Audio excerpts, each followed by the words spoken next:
Hi girls! So I'm going to go ahead and do my video about having a medicated induction versus natural unmedicated childbirth.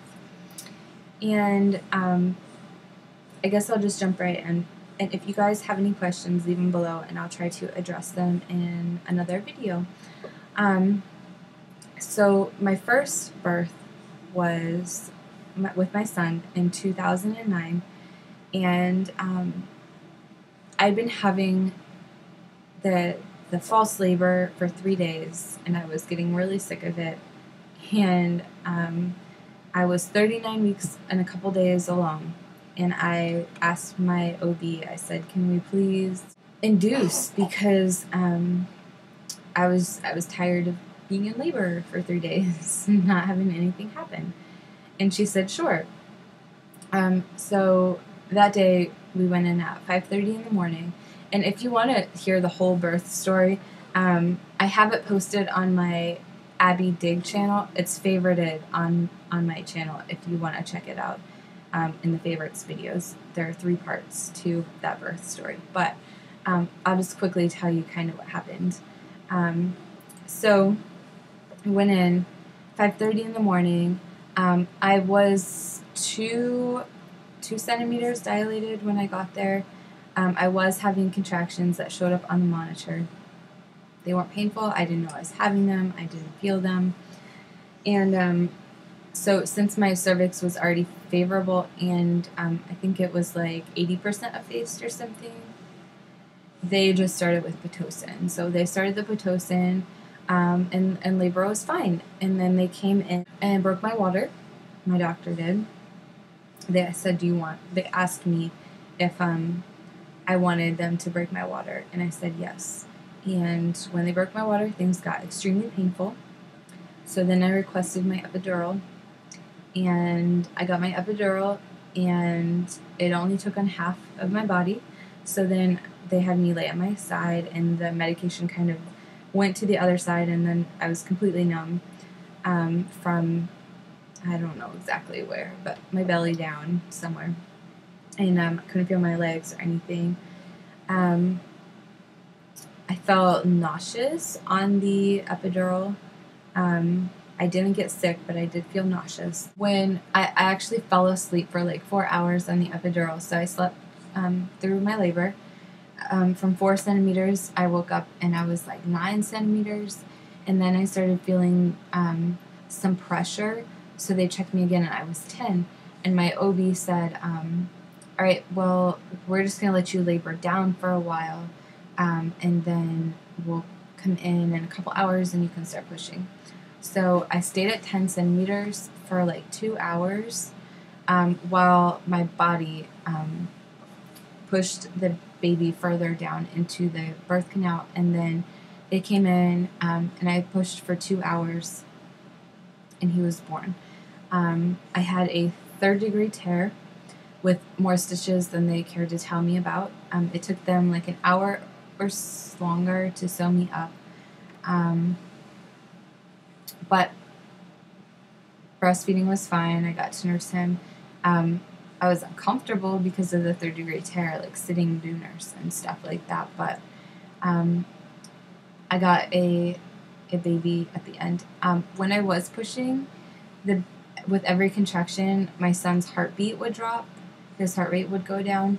And they put me on oxygen, and they said if I didn't get him out by a certain time, that they were going to use a vacuum to get him out. So I didn't want that. So I pushed with all my might, and I got him out in time. But yeah, not without damage to myself. Before I started feeling normal again, I had to go through physical therapy for 3 or 4 months, and that had been completed by the time my son was 6 months old, is when I finally started feeling normal again. Took a long time. Postpartum with him, my back hurt really bad. It felt really, really weak. What I could do was very limited by the amount of pain I was in. I was on Vicodin and Motrin around the clock for a couple of weeks after I got home, which made me especially tired. And yeah, it took me like about 10 weeks postpartum before like walking and things were like not painful. So it was pretty intense, the recovery from that birth. So after that birth, I really, really was terrified of tearing. And in my head, I reasoned that I tore because I couldn't feel the damage I was doing to myself because I had an epidural. I couldn't move my legs the way I needed to. They kept trying to get me in a different position, but I couldn't move with my epidural. I couldn't. My brain was not connected to my body. I couldn't feel things to move them. I couldn't grab my legs when I needed to push to open my pelvis. I couldn't feel myself tearing. I couldn't feel the crowning, nothing. So in my head, I said that, I tore that bad and I did all that damage to myself because I couldn't feel what I was doing. My chiropractor said people who get epidurals can hurt their back because they could push so hard that like the disc could get between the vertebrae could get damaged and you wouldn't feel it. So he said, that's probably why your back hurts so bad afterwards. So that's kind of the experience with epidural. And then with the unmedicated birth of my daughter, I decided to get a doula because I didn't think so I could get through natural childbirth by myself. And looking back, I think I could, but she was very helpful. So I went into labor on my own at 39 weeks, and my induced labor lasted 13 hours start to finish.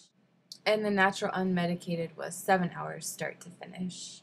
I labored at home for a couple hours. I got to the hospital. I was 7 centimeters dilated. I got to labor in a tub, which I think helped kind of soften all the tissues down there. And then I got out of the tub to push. I got to push in a position that I felt comfortable pushing in. I sat up at a 90-degree angle, and then pulled my legs back and pushed that way. I could have pushed any way that I wanted. I just, at the time, felt like that is how I should be pushing, so that's what I did. And, I was able to tell my care providers what I was feeling, and they were able to take measures to prevent me from tearing. And I could say it's burning now, and they would tell me, breathe through it, don't push, let your body do what it needs to do. They were really good coaching me that way. I didn't have to push 3 pushes per contraction for 10 seconds each. I wasn't even on a contraction monitor when I was pushing. They had a little Doppler on my belly so they could hear the baby's heartbeat with the contractions, but they were holding that on my belly. And so I would push when I felt like pushing. I wouldn't push when I didn't feel like pushing. I could push for however long I wanted or however short I wanted, because I could feel when I needed to push, and I could feel her crowning, and I could feel it burning, and I knew I needed to slow down, and everything was protected, and I didn't tear. And so those are the differences in the birth stories. I was really surprised without an epidural how my body knew what needed to happen. Like, when I was laboring, I would get a contraction, and it would be all in my back, and I'd be like, oh my gosh, that it's really hurts. And they would be like, all right, well, how about your next contraction, you get on your hands and knees. And the pain would go from my back to my belly because the baby was rotating into the proper position. And that pain that you feel in labor helps guide you into the positions you need to get into to get the baby to get in the optimal position for birth. This is my theory, but I believe this is what happened because why else would I keep needing to change positions except for to get the baby in a better position? When I was in the water, I squatted some, I laid back, I got on all fours. It's crazy how with every contraction your brain is like, do this, do that, do this, do that. And your labor progressed, mine progressed very quickly. And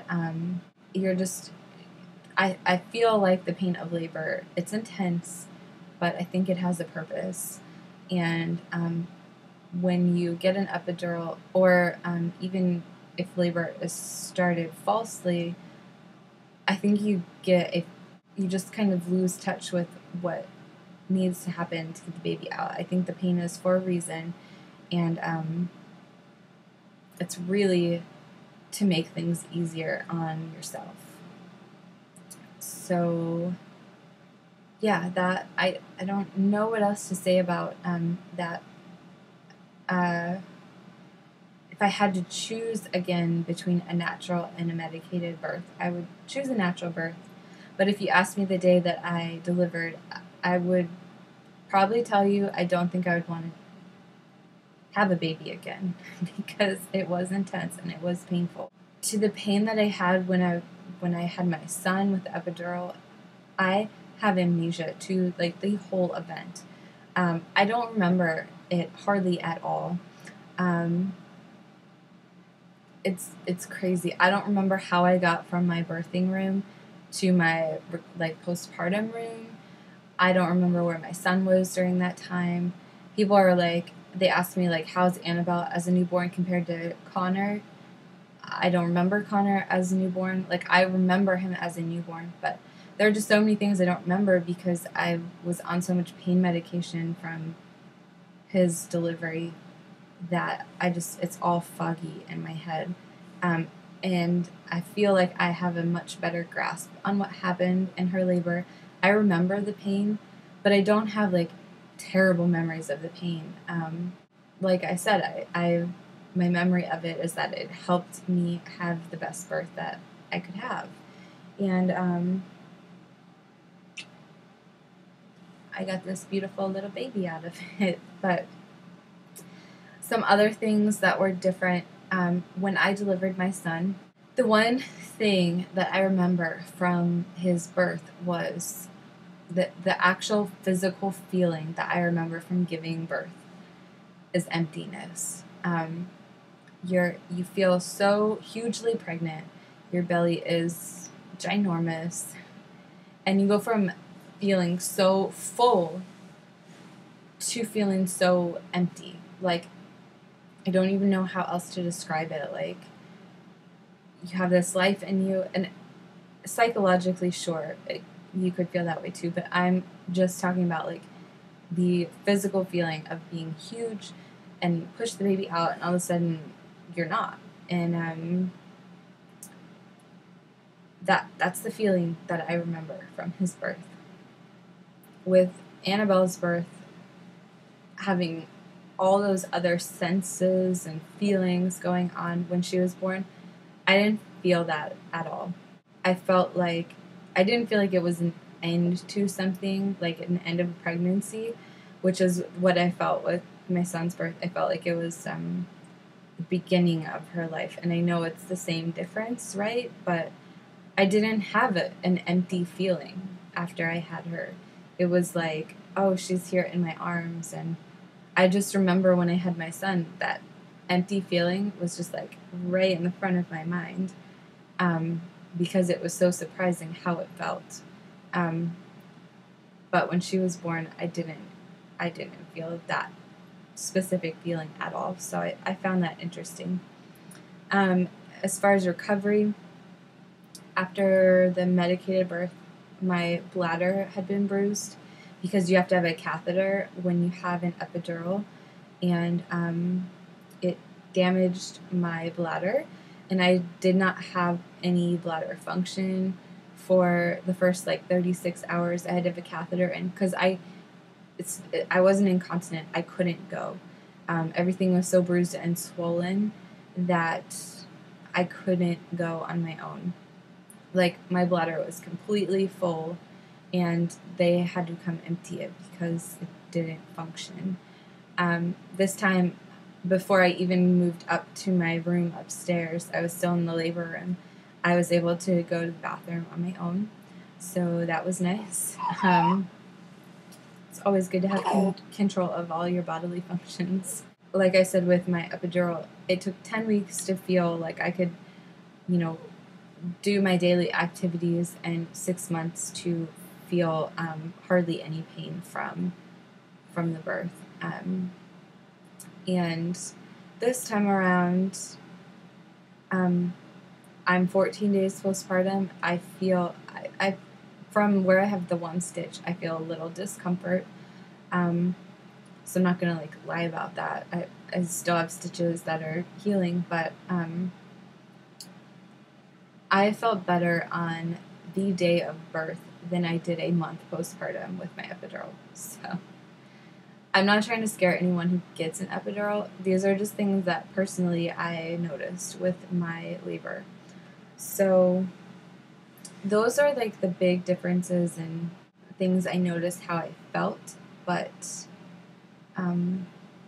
it might not be that way for everybody, but I just wanted to share my experiences and the difference of trusting your body and letting it do what it's made to do, and numbing yourself of those. And my first birth, I didn't want to feel anything. I chose to be induced. I chose to have an epidural. That's the birth that I wanted. And in hindsight, it was not as pleasant as it could have been. Labor was easy. I slept through it. But I traded one day of not being in pain for weeks of being in pain. And then, it's kind of the opposite. When I was unmedicated, I had one day of really, really intense pain. And it saved me from a lot of pain postpartum. So if you guys have any questions, feel free to leave them below. Probably just going to take any questions I get from these couple videos I'll be posting here in the next couple days, and doing a follow-up video. So leave any questions you have below, or message me them if you don't want to leave them on the wall. All right. Thanks for watching, girls. Bye.